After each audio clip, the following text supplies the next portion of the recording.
Danny Acosta for Fight Magazine here with Dave Batista. You're bringing in, a lot of recognition into mixed martial arts. What was your decision initially to jump in? Why mixed martial arts?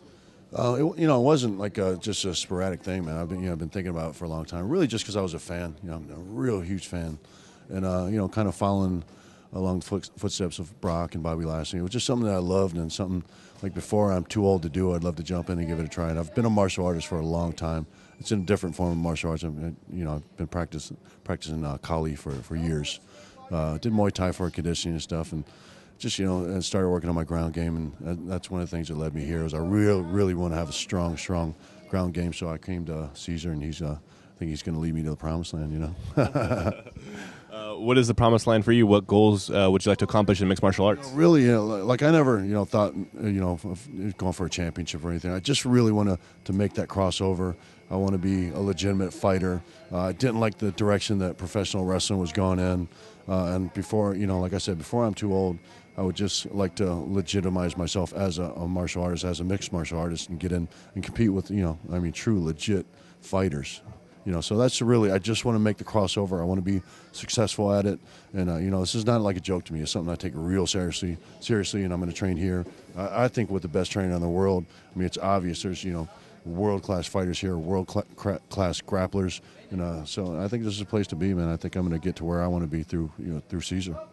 What do you feel will be your biggest asset coming into a cage? I think a lot of people underestimate, my strength and quickness. I mean, for a guy my size, I'm pretty fast.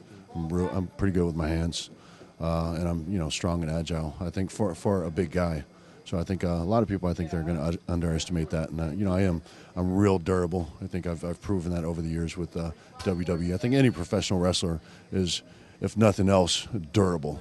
And I think.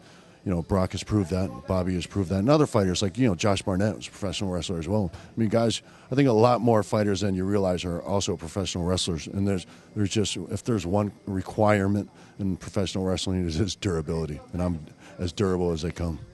With that said, mixed martial arts is very tough on your body, but, you're not on the road 300 days a year in that. So do you feel that it's actually better for you to be in fighting? Yeah, absolutely. Because the training part is fun. I've always loved to train. I'm a physical guy. I love to train. I could be in for hours and not get tired of it. The traveling and the wear and tear that comes along with professional wrestling is what takes a toll on you. I always tell people the hardest thing about professional wrestling is the traveling. It just beats you up, man. And just dealing with traveling coast to coast and jet lag and just sitting like this, cramped up in tight spaces for hours. It's just, lack of sleep, lack of good food. If I consider myself for one place, for 8 to 10 weeks, and this is all I have to do, and it's a regimented thing, that's a dream come true for me. Will you be moving out here near this camp to Cesar Gracie School? I will. When it comes down to when we get the fight deal signed, and it's going to be, I have 10 weeks to go, 8 to 10 weeks to go.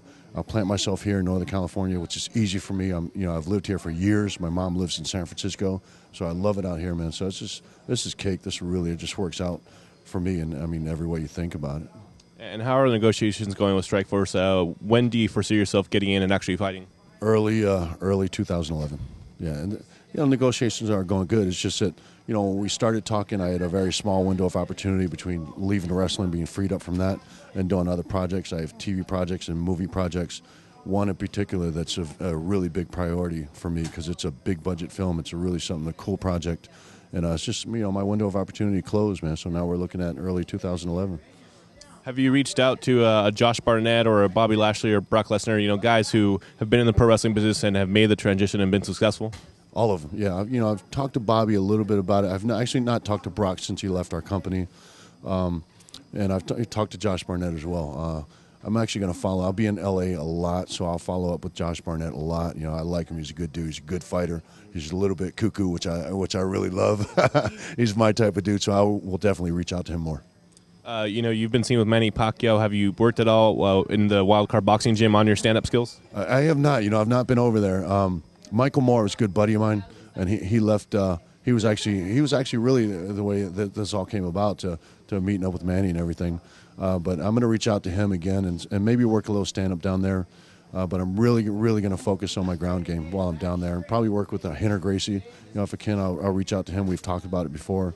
And, of course, he's related to Caesar, so I'm going to probably go down and work with him a lot.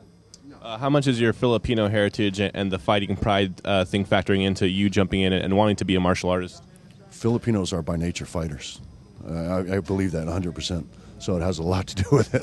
We're just, we're durable, we're hungry, we're aggressive people. We're just fighters. I mean, Filipinos have nothing, man. They're nothing. They really can't get anything unless you fight for it. You work hard for it. I have that.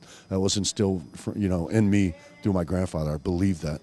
And I've always said that every time I go to the Philippines. I said, I've had to work hard for everything. Nothing was ever handed to me. I worked for it. And it's just something that's in my blood, man. I'm a hard worker. What would you say to the skeptics who think Dave Batista doesn't belong in mixed martial arts?